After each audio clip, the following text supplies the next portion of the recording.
الدقيقة الأولى. كابتن خليل البلوشي، لك الخط للتعليق على أولى مباريات الدوري التونسي على قنوات الكاس الرياضية. تفضل كابتن.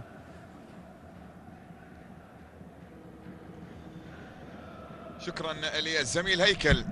حقيقة عندما نتحدث هنا في قنوات الكاس فإننا ندرك تماما بأننا اليوم على صدد ممكن حدث تاريخي بالنسبة للقناة، بحكم أنها وللمرة الأولى تنقل مباريات خاصة بكرة القدم التونسية، وإذا ما جاز التعبير يعني نحددها في مباريات كأس الرابطة المحترفة التونسية والدوري التونسي لكرة القدم. هو شرف بالنسبة لنا وبالنسبة لي شخصيا هيكل بأن أقوم بالتعليق على هذه المباراة، وبأن أكون حاضرا في أول مباراة تنقل خارج الأسوار التونسية على قناة أخرى من خارج تونس لمباريات الدوري التونسي لكرة القدم.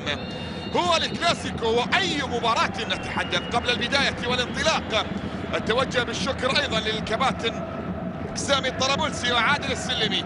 هو الكلاسيكو إذن الكبير المنتظر في كرة القدم التونسية. هنا نجم الساحل الرياضي الذي يقدم مستوى مميز في هذا الموسم يحل ضيفا في رادس على الترجي الرياضي التونسي، والآمال هي مواصلة الصدارة. وفي الجانب المقابل يأمل الترجي في إعاقة وعرقلة النجم عن الذهاب بعيدا والانفراد، والأمور تبدأ من البداية بكرة فيها تسديد. أيا كانت أحوال الترجي ففي لقاء الكلاسيكو الوضعية مختلفة تماما، ويانيك نيانغ يريد الرد على كل المشككين، ويبدو بأن أولهم المدرب خالد بن يحيى على كيفية الزج به أساسيا في مباراة اليوم. سدد في اللقطة الماضية لكن البلبولي أيمن بعدها إلى خارج أرضية الملعب. بداية قوية هنا في الاستاد الأولمبي برادس لمصلحة أصحاب الدار منذ الدقيقة الأولى. النجم الرياضي موسم مميز، بداية قوية يبدأ من خلالها في مباراة اليوم مع مدربين فوزي البنزرتي بتشكيلة راح نتحدث عنها، لكن بعد الركنية ملعوبة الزاوية، لمسة يد مطالبة بركلة جزاء لا وجود لها، الحكم يشير بالاستمرارية، تصل في الجهة اليمنى الكرة الماضية في منطقة الجزاء. الآن المحاولة لا زالت مستمرة والخطورة قائمة، لكن بعد ذلك الإبعاد يأتي لأفضل خط دفاع في بطولة الدوري التونسي في هذا الموسم، خط دفاع نادي النجم الرياضي. يبدأ بأيمن البلبولي في حراسة المرمى، غادي عبد الرزاق، حمدي النجاز، رامي البدوي، عمار الجمل في منتصف في ملعب المباراة، فرانكو، نضال سعادة، أمامهم الثلاثي مروان تاج وقدور بالجيلاني واللاعب يوسف مويهبي. وفي المقدمة هداف بطولة الدوري في هذا الموسم وهداف بطولة الدوري في الموسم الماضي الجزائري بغداد بنجاح بمعنويات استدعائه للمنتخب الوطني الجزائري. هذا الرجل الذي يظهر أمامنا الآن يريد بأن يسجل في هذا اللقاء هنا في قمة الترجي والنجم. الترجي مع خالد بن يحيى، معز بن شريفية في حراسة المرمى، خط الدفاع أريسون فوفول في العربي جابر، محمد علي اليعقوبي وسيف الدين بالعكرمي في المنتصف، حسين الراقد، فوسيني كوليبالي، امامهم غيلان الشعلالي، حزان الحرباوي واللاعب احمد العكايشي. وفي المقدمه اللاعب الكاميروني يانيك نيانغ الذي دارت حوله الشكوك في مساله مشاركته اساسيا. كره ملعوبه في منطقه الجزاء، خطيرة جدا المحاولة الماضية. حمدي النجاز، حمدي النجاز لمسة لكن الدفاع يتدخل، والعربي جابر أبعد الكرة الماضية. عادت المحاولة من جديد، ديربي أو هو كلاسيكو يبدأ مشتعلا هنا في الملعب الأولمبي في رادس من أجل استعادة كبرياء الترجي ومن أجل مواصلة القمة ومن أجل مواصلة البداية القوية والمدوية بالنسبة لنادي النجم الرياضي الساحلي الذي يتربع على عرش صدارة بطولة الدوري التونسي. في تونس الصحافة عنونت بكلاسيكو النجاح،